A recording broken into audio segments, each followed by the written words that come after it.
We have news to talk about today. We have Tyler Nevin being DFA'd. We have the waiver claim of Devin Sweet. We're going to talk about the 40-man a little bit. We also have to talk about Bally Sports and Amazon and what's happening there, how you're going to watch your Tigers this year. And then if we have time, we'll go over some old scorecards. All today on Locked On Tigers. You are Locked On Tigers, your daily Detroit Tigers podcast. Part of the Locked On Podcast Network, your team every day.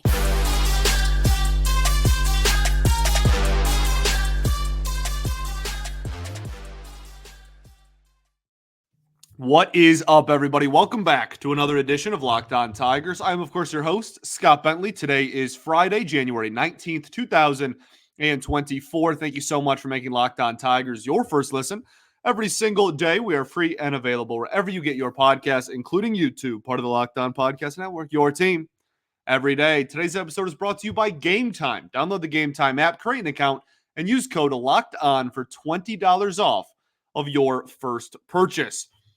Alrighty, hope you're all having a fantastic week. You all deserve it. We are here. Happy Friday to all. We have some news to talk about today, and that's exciting. So we're going to talk about that. The Tigers had a waiver claim on Devin Sweet.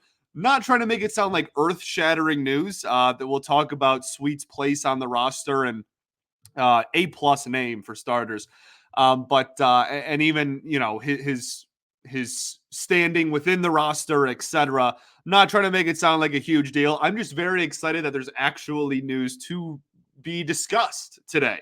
Between that, obviously the corresponding move with Nevin being DFA'd, we'll take a look at the 40-man a little bit. We also have to have a conversation about Bally Sports and the Amazon deal, where Amazon now has a minority stake in Bally Sports, and the likelihood of I don't know what sentence I was going for there. I was trying to save it. But just the impact that that's going to have on you viewing your Detroit Tigers in 2024 and beyond. So we'll talk about that. And then if we have time at the end, we will break out some old scorecards here, as we tend to do on some slow Fridays. But today's not a slow Friday, and that's just why I'm excited. This is a part in the offseason where we have a lot of hypothetical conversations to have, right? And we have a lot of big picture conversations, and we'll have plenty more of those, as are always fun to have, and that they make for great conversation and debate. But I'm just very pumped to have some news for the time being. Okay, so happy Friday, everybody. Let's start with Tyler Nevin and Devin Sweet. So Devin Sweet is claimed right-handed reliever from the Giants organization, a successful waiver claim. Now, the Tigers, a couple of things I want to bring up here. One, some people, anytime the Tigers make a waiver claim, are just immediately like, oh my goodness, this is like so stupid, and we just continue to make these waiver claims, and we don't like. No one thinks this is the biggest move of the offseason, and it's healthy to constantly be active. And when you're discussing the bottom 5 or 10 players on a team that is sub 500, you're often talking about a lot of turnover happening on those rosters. Okay, so no one's trying to say that Devin Sweet is going to be like the guy that comes in and this is our big move of the offseason. Okay, no one is trying to say that. And this is not all they've done. They have been rather active. Have they made the huge splash move that everybody wants and that I want? No. Okay, not trying to convince you of that either. But to say they have been inactive would be just distruthful. So I want to start off with that. There's a pocket of fans that just literally anytime there's a waiver claim, it's like, oh, here we go again. We're just making waiver claims, and that's all we're going to do. That's not true. Okay, so we'll start off with that. The second is this is a big change of pace from last year. Last year in Scott Harris's first offseason, and I guess this is the point maybe that's more worth driving home than my first one there, is just that the amount of waiver claims that have been successful, I guess we don't know how many unsuccessful waiver claims Scott Harris has made this offseason. That would be awesome if they made that public. Don't you think? Don't you think that would be cool? Like in fantasy football, when you put a waiver claim on somebody and like if you have Yahoo, at least it like tells you like, oh, this person didn't like these people all put a claim, or Sleeper does the same thing. Like if all of these teams put a claim on this player. It'd be really cool if baseball did that. Every Sunday, they just sent out a report, and they're like, these are all the failed waiver claims this week. That'd be kind of sick. I'm going to start the movement. I really want that to happen now. So anyway, we don't know how many haven't been successful this offseason, but this is really the first successful one, I think, unless I'm forgetting one. Even if it's not the exact first, it's a very, very low number compared to last year, which was like, I want to say borderline in double digits. They were happening left and right. And so that is, I think, a change of pace, but B, a sign of a healthier and stronger roster that front office is a little bit more confident in, right? It's one thing to be constantly rotating and kind of having this revolving door of trying to find the next player that sticks in your bottom 3 players on your roster. It's a whole different ballgame when you're talking about doing that for the bottom 15 players on your roster. Those are two very, and just looking in the last, calendar year, the Tigers 40-man roster has changed a boatload. It's had a lot of turnover. So again, sign of a organization that's constantly trying to do, find the next advantage. As far as Tyler Nevin goes, did not hit well at the major league level whatsoever. Got a little bit hotter than he was, at least in the last call up he had, which was, what was that, late August or maybe even September. He had a little bit better in that stretch, but for a majority of the season, outside of the one beautiful home run he hit to dead center field, I was at that game. Did not hit very well at the major league level whatsoever. Wasn't really a plus defender either. And when you're talking about the positional versatility that he provides, it's mostly like corner, infield, and outfield, which now just looking at what the Tigers have, I mean, unless you think Tyler Nevin's going to be your everyday third baseman, they're kind of set at corner, infield, and outfield. Or if not set, at least have a lot of bodies to play. Not trying to say they have third base figured out before you get all mad. Not what I'm saying. I think that it's a huge hole in the roster as well. But they at least have a lot of bodies that I think you are more confident in offensively than Tyler Nevin at third base for this upcoming season. So I guess he played a little bit of second too, to be fair to him. So yeah, we'll see. Wish him nothing but the best. Was a waiver claim from last winter. I know that I remember exactly. The waiver claim happened in the middle of the U of M TCU college football playoff game, actually. I remember that very vividly. So lasted a little bit over a calendar year with the Tigers. What was a fine place holding quadruple A, mostly Toledo type of player. And they replace him with Devin Sweet. Devin Sweet is a right-handed pitcher from the Giants organization, pitched mostly, bounced around in the minors between the Mariners and the Athletics last season, and in the majors, pitched mostly for the Oakland Athletics. In the majors, in 7 games, had an ERA over 10, okay? Struggled. Less than 9 innings. It was like 8 2/3 innings, so not anything, huge sample size, but struggled in his only career major league stint. Okay, he's in his mid-20s, not necessarily a prospect by any means.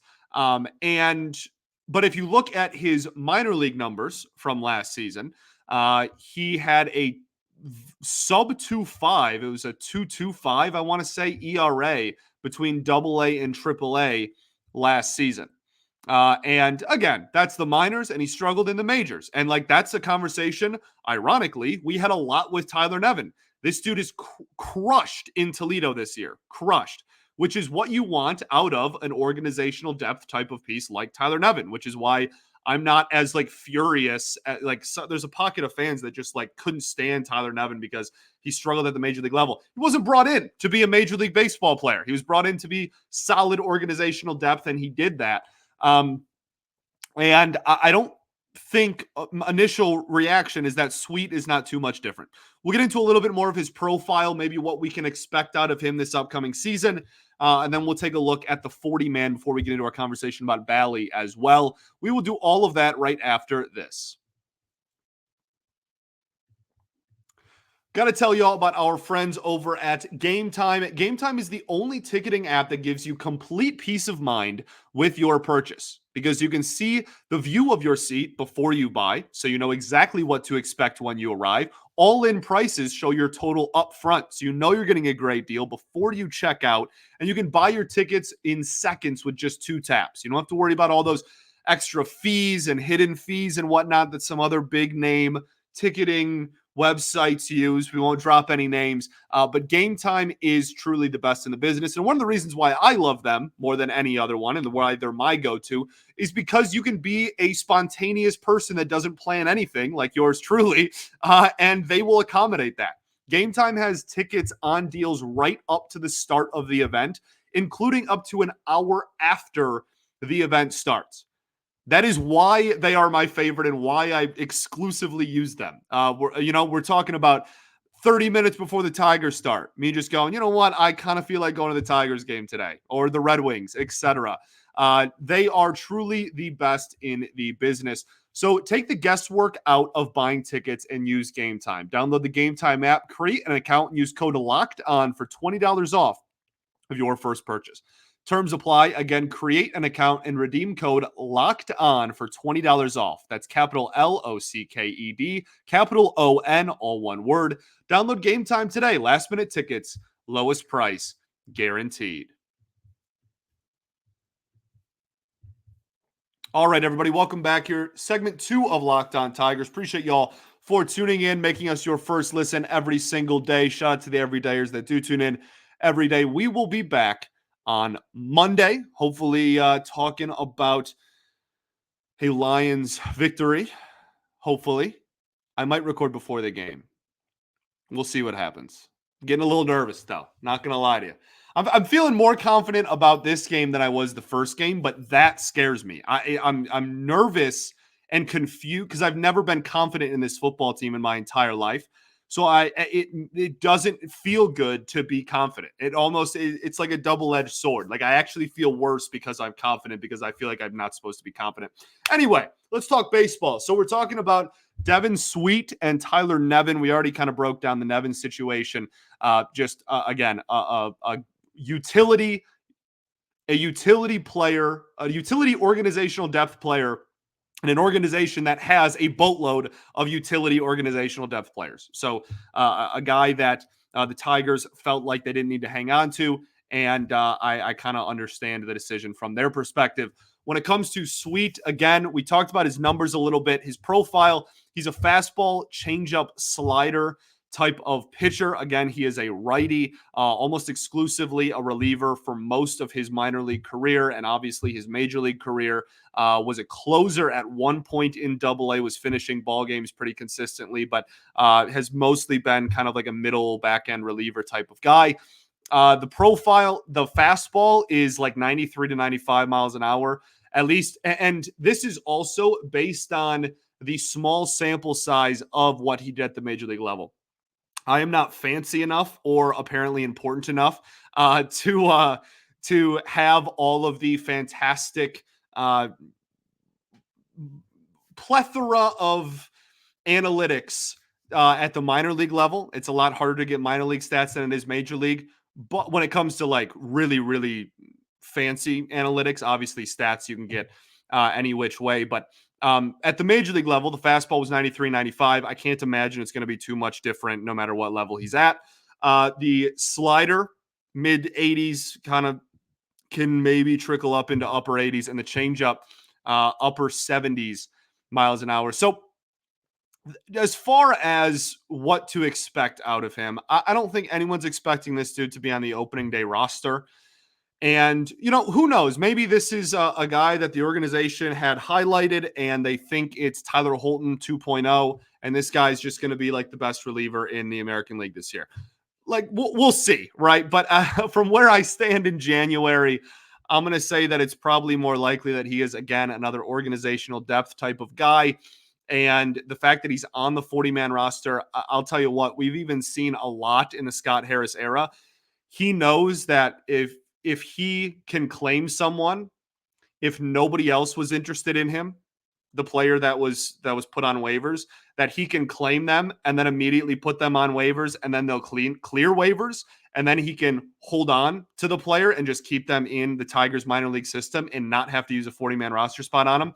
Wouldn't be the most shocking thing in the world to me if Sweet was someone that kind of fell in line with that. In the next couple of weeks, he gets put on waivers, he clears, he's in the AAA bullpen this year, but not on the 40-man roster to start off the season. Also, probably part of that has to do with if the Tigers have any more moves up their sleeves. And that's the kind of the last thing I want to talk about here before we get into the Bally conversation, is just looking at this 40-man roster and talking about who the players are where if the Tigers were to make another move, who are the players that now that Nevin is gone and Sweet is here that you could see getting put on waivers and trying to clear waivers to make room for? I think Sweet is obviously a pretty easy one to look at right now. I think it makes a lot of sense for him to just kind of get put right back on waivers. After that, it does get a little shakier, which like the fact that that is something that we're even talking about right now, where after the first one or two players, it becomes a little bit harder of a conversation, I think is sign of growth in the organization. Obviously, if they trade 2 for 1, then you don't have to worry about this. But I do think that Nick Maton is someone that is, we'll see what happens this year. I don't expect him to get kicked off the 40-man roster, but if they were to acquire 2 or 3 more people, it maybe wouldn't be the most shocking thing in the world to me. Another person that it's really unfortunate because I love the dude, but Andre Lipsius, I think, is kind of a candidate to me. He just didn't really set the world on fire, or just in his stint in the majors. He was obviously a September call up. He just didn't wow anybody, right? Like he wasn't terrible by any stretch. Fine numbers for a first call up for a guy that's not a top prospect by the end of the year. But I think that he's somebody that maybe could get the boot. And then obviously there's always a lot of pitchers. We already talked about Sweet. But I think the pitching depth is the deepest it's been in a very long time. I mean, Mason Englert, maybe a guy that you feel comfortable putting on there. I know there's not too many people that were too pleased with him by the end of the year. And then one that everybody in 1 year went from everybody's favorite prospect to least favorite player. Joey Wentz certainly on there, but I don't think Joey Wentz is going anywhere. I think just the fact that he's a lefty in a 40, and the entire 40-man is really shallow of lefties. So I don't really expect him to go anywhere anytime soon, but somebody who obviously, considering his struggles last year, is going to be on the radar as well. And yeah, outside of that, you start getting into okay, we might as well just cut them. These are legitimate major leaguers, right? Like Andy Ibanez, Zach McKinstry, etc. So we'll see what happens. But I do think that you're kind of just replacing one of the last guys. If you were to list the 40-man roster, one of the guys that are at the bottom of the 40-man with another guy that is probably on the totem pole, probably also at the bottom of the 40-man roster. But we'll see. I'm excited to see him in spring. Clearly, they see something in him they like. I'm sure Fedor had input on this claim as well, which always excites me. Anytime Chris Fedor says something good about anybody or thinks highly of anybody, I get a little excited. So we'll see what happens. I'm fine with the move. It's a waiver claim in January at the end of the day. Let's talk about Bally Sports. Bally has officially announced that Amazon has bought a minority stake in Bally Sports, and it sounds like your Detroit Tigers will be on Amazon Prime Video in 2024. Now, a few things to make very clear here. One is that it also very much sounds like the cable channel of Bally is still going to be available. So to all of those people that are worried that this may mean that Tigers are going to be exclusively streaming, I do not, based on what I have read, I do not see that to be the case. Okay. And there's still a lot of information that needs to come out on this.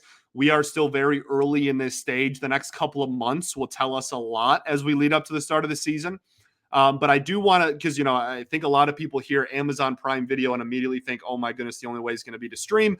I know a lot of people still just really rely on cable and don't stream as much. So as far as my understanding goes, in the middle of January, that will still very much be an option, because Bally is not being erased. It didn't get completely absorbed.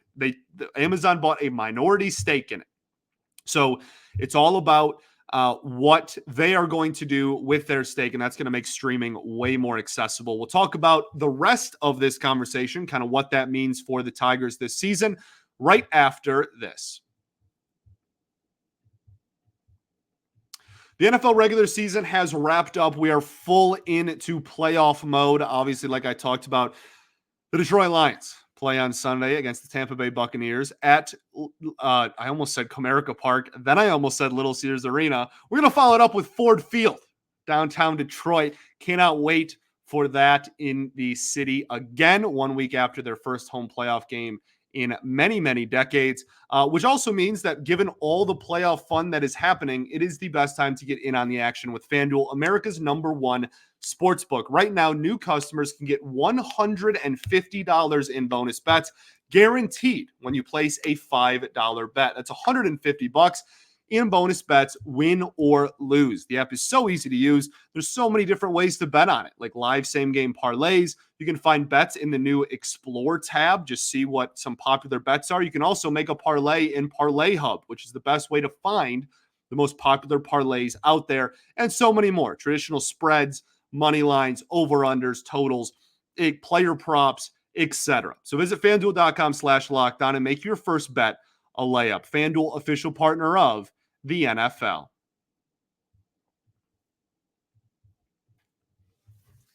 All right, everybody, welcome back here. Third and final segment, Locked On Tigers. Appreciate y'all greatly for tuning in. Talking about Bally and Amazon. So like I said, a lot of information still has to come out of this. There's a ton of fantastic articles written by people way smarter than me and that know way more about this situation than me online. I will retweet some of them for those, or repost, whatever the heck it's called now. For those who are interested in reading more about it, you can just go to my page and see. I'll retweet it after I finish recording here. So they should be pretty high up on my feed. But it's I'm fine with it. That's like the instant reaction. People are just like, what does this mean? Is this good or bad? I don't see how this can be a bad thing. I want to make this clear before I go down this road. The producers and on-air personalities and all the people that work for Bally Sports Detroit, I have nothing but respect for. I know a lot of them. I know several of them watch this show. I have nothing but nice things to say. They've always been very kind to me. Again, had a lot of conversations with a lot of those people. Some of the best in the business. I think, especially with obviously Jason is going to be a huge addition. He's hired by the Tigers, not my Bally, which I think was very strategic given what's happening right now. But I think a lot of people love, I mean, you look around, right? Like the Red Wings consistently have one of the best broadcasts, if not the best broadcasting team in the entire sport of hockey, right? You now are injecting a great talent into the Tigers broadcasting team. The producers, people have nothing but great things to say about how the Bally product is produced. The issue with Bally that pretty much everyone has had is if you have ever had an interaction with the Bally Sports app, you deserve financial compensation. It is absurd. It is asinine. It is at times literally unusable. Anytime, I mean, if you just go to the Bally support page, it seems like once a day or once a week they're putting out there, oh, our services are down, and there's 500 replies of people going evergreen, like this happens all the time, we know, et cetera, a lot meaner things as well. So in my eyes, if Amazon is coming in and not turning over and just and I can't imagine, again, it's a minority. I can't imagine they're just going to come in and fire all the on-air personalities that we've grown to love over the years. So I can't imagine that that's going to be a thing, which is why I'm fine saying all this. They're going to come in and make this way more accessible to streamers and people, not streamers, people that stream baseball games is what I meant there. And they are going to make it hopefully a much smoother and friendlier and just better working product and make it so much easier to watch Tigers games. That's all I care about. Keep the people we like. Keep the jobs of the people that have made this product what it has been for my entire life, right? A lot of turnover, obviously, when Fox turned to Bally as well, and they kept a lot of the people as well. Like, just make it streamable. I mean, my goodness. If you can't tell, I am one of the many people that are fortunate enough to have the pleasure of, we'll say, using and not dealing with the Bally Sports app on a relatively daily basis. So that is my viewpoint of it. Is just that I am excited about the premise of a company that better knows how to make streaming accessible and make it work properly at a more consistent basis than the one that is currently in place. That's pretty much all I have to say. Not rocket science, not anything crazy. Just if the app is better, this is a win. That's really all I care about. Okay. Um, let's end on some scorecards. We still got 5 or 6 minutes here. Oh, it's been a heck of a week, man. Happy Friday to all y'all. Let's just pick some. Let's just pick a random.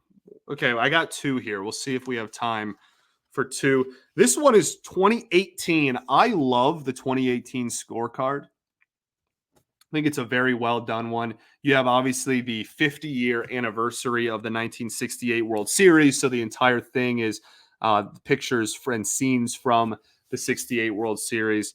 They played tribute to them a lot throughout the season as well. I'm obviously in the ballpark a lot, and even before I had this gig, always was. Very, very cool. Very, very cool. Cover here. This is also very clearly water damaged. Like, I don't know if you can, if really it does it justice on the camera here. I'm trying to get like a glare going so you can see. This thing is wrinkled and ripped. Like, this very clearly was a rainy game. They played the Angels. Oh, yeah, this was a rainy game. Yeah, okay. So this, I believe, this was Shohei Ohtani's first ever pitching start in Comerica Park. And I knew that I wanted to go. I took 3 or 4 of my friends. There was I want to say hour, maybe even 2 hour. It was long rain delay in this game. But I have never left a baseball game early and don't start now. So we put on our rain jackets and sat in the rain for a while, and eventually it cleared up and they finished the ball game. But I believe this was, if it wasn't his first, it was like his second. I just knew that Ohtani was in Comerica for one of the first times, and I wanted to see him pitch. So this is actually before they allowed him hit and pitch at the same time, and not baseball. Baseball's always been fine with it. The Angels. This is before this is when he was still doing like I'm going to pitch on Sunday or whatever day of the week it was, then have the day before his starts and the day after his starts be days off, and then he'd hit the 4 games in the middle. So he went 5 innings, 3 hits, 1 earned run, 3 walks, and 5 strikeouts. Pretty darn good day at the office for the future MVP and highest paid athlete in the history of baseball. So yeah, this would have been he was signed in 2017, I want to say. So this would have been one of his first full seasons here. Justin Upton on the Angels, former Tiger. This would have been probably only a year removed from the trade, right, which happened in 2017. Mike Trout goes 1 for 3 with a walk and a double. Ian Kinsler leads off for the Angels. There you go. Had a pretty nice game as well. A lot of former Tigers. Obviously, Pujols. Simmons batting 5th. What a decision that was. He goes 1 for 4 in this ball game. Luis Valbuena, that's a name I haven't heard in a while, goes 3 for 4 with 3 singles. Maldonado still won the Angels. That was before that trade happened. Obviously, a pretty big trade in Angels history. Cole Calhoun. And then please tell me that is who I think it is. Marte at first base for the Angels. I believe that's Jeffrey Marte, who did play like 4 games or something slim with your Detroit Tigers. So, like, what is that? 1, 2, 3 former Tigers in this lineup. Mike Fiers gets the start for the Detroit Tigers, goes 5 2/3, only 1 run, 5 strikeouts. Joe Jimenez pitches 1 inning of shutout ball, and Shane Green 1 inning of shutout ball. And the Tigers win this ball game despite Shohei Ohtani going 5 innings of 1 run baseball. Was this the Rally Goose game? Because I was at that game too with my friends. And there was obviously a rainout, which is why the Rally Goose happened. Now I'm wondering if that's the same game. Was Shohei Ohtani's first start in Comerica the Rally Goose game? Interesting. This is all like coming back to me now. They all kind of blend together at some point, but Grayson Griner catching, Dixon Machado at second base. Thought he was going to be good for a little bit. Pete Kozma plays shortstop, replaces Jose Iglesias. Jacoby Jones, Nico Goodrum, JD Martinez, Jamer Candelario, Nick Castellanos, and I believe that's Leonis Martin leading off. So before the infamous Leonis Martin for Willie Castro trade as well. Wow, Martin had a heck of a game. 2 for 3 with 2 walks. Get on base 4 times. Have a day. Yeah, this is a pretty solid ball game here. This is a dub for the Tigers, I believe. 1, 2, 3, 4, 5, 6. 6-1 final. Is that right? Looks like it. So Mike Trout only runs scored for the Angels. Mike Scioscia still managing. Socialism, baby. That's what they used to call his managing strategies. That's funny. Okay, so there's 2018. That went way longer, so maybe we only have time for just the one. The other one that's on top here is a 2009, which would have been a much different. Wow, look at me. Just adorable. 2009, I would have been 11. And at the top here, I have first pitch 7:06. Heck yeah, buddy. You record that first pitch time. Wow, Armando Galarraga. Is that Nate Robertson out of the bullpen? I don't even really have a strong recollection of him coming out of the bullpen consistently. 2009 would have been like the end of the road for him, so that kind of makes sense. But yeah, well, that's not right, dude. Okay, 11-year-old me doesn't know math very well. Galarraga, according to my scorecard here, Galarraga went 6 1/3. Robertson pitched 2 1/4. If you know what that means, I'd please enlighten me on what 2 1/4 is. And then Lyon pitched 1. With all due respect, Brandon Lyon. That is, yeah, Brandon Lyon. Brandon Lyon. Let's look up the career. Obviously, I remember him with the Diamondbacks. I don't even remember him with the Tigers. I remember him as an Arizona Diamondback. Here we go. Yeah, 1 year with Detroit, 2.86 ERA in 2009 for the Detroit Tigers. Heck of a year. 65 appearances, 79 innings of 2.86 ERA baseball. This dude was a dog for the Tigers. Only pitched for them for 1 season. I remember him in the many years when he was with Arizona. 2009. Okay, well, Granderson is still in the Tigers, so he wouldn't have been a part of the Austin Jackson, Curtis Granderson, Max Scherzer, etc. trade. Let's see here. 2009, signed with the Detroit Tigers, only on a 1-year deal. Pretty anticlimactic. Good for him, man. Wow, what a career. This dude was traded by a lot of teams and, well, only 2, but a lot of players, I mean.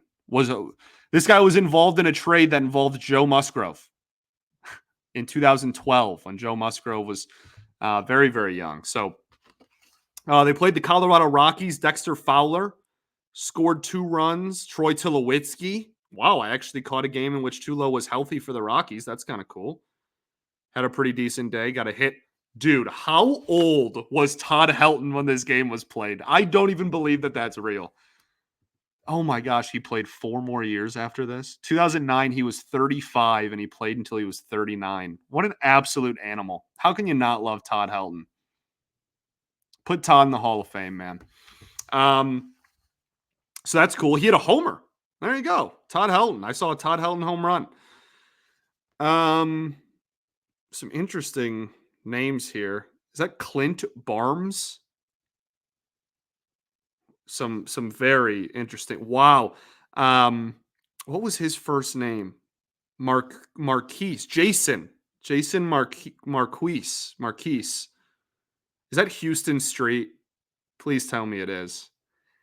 You know, there are some players that just every time you see their name, and I'm not trying to be disrespectful to the guy because he actually had a pretty solid career and was a really, really solid when he was younger as well.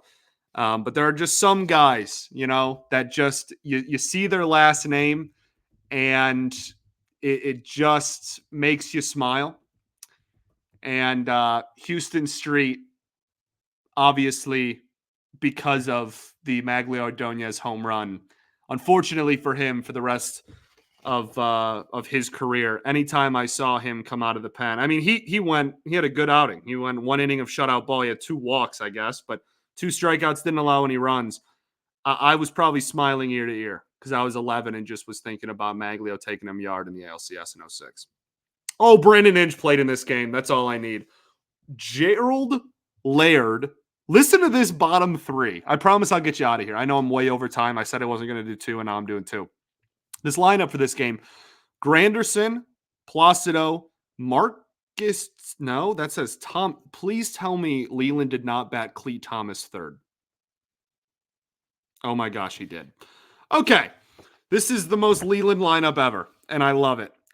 This was Curtis Granderson, Placido Polanco, Cleat Thomas batting 3, Miguel Cabrera, Maglio Ordonez, Brandon Inge, Ryan Rayburn starts the game, Jeff Larish takes over in what looks like just the 9th inning, Gerald Laird 8, and Adam Everett 9. You want to talk about somebody who is one of the more underrated like defenders out there. Everett is up there, man. Adam Everett was the smoothest hands you will see, and if you can look up like other players talking about how good Adam Everett was, just like in the field, and made a whole career out of it, man. Hats off to Adam Everett. Went 0 for 3 with a double play in this game. That also sounds like Adam Everett a little bit, but respect, man. Big ups. Jeff Larish pinch hitting for Ryan Rayburn. Even at 11, I know that pissed me off. I know it. I know it for a fact. That's just that is heck, man. But Brandon Inge, anytime I went down to Comerica Park and saw Brandon Inge out there was a good day. That's my Tiger forever. I have, you can't see it. It's just out of shot here. I have a Brandon Inge plaque still to this day. I'm a grown man in my mid 20s. I still have a Brandon Inge plaque that I've had everywhere I have lived since I was a child. So that's who I am. Thanks for making Locked On Tigers your first listen every day. I appreciate you all greatly for tuning in. Sorry this ran so long. It wasn't my intention, but enjoy this Friday episode of Old Scorecards. Appreciate y'all. We'll be back on Monday, baby. Peace and love. Going to therapy's dope. I'll catch y'all then. Go Tigers.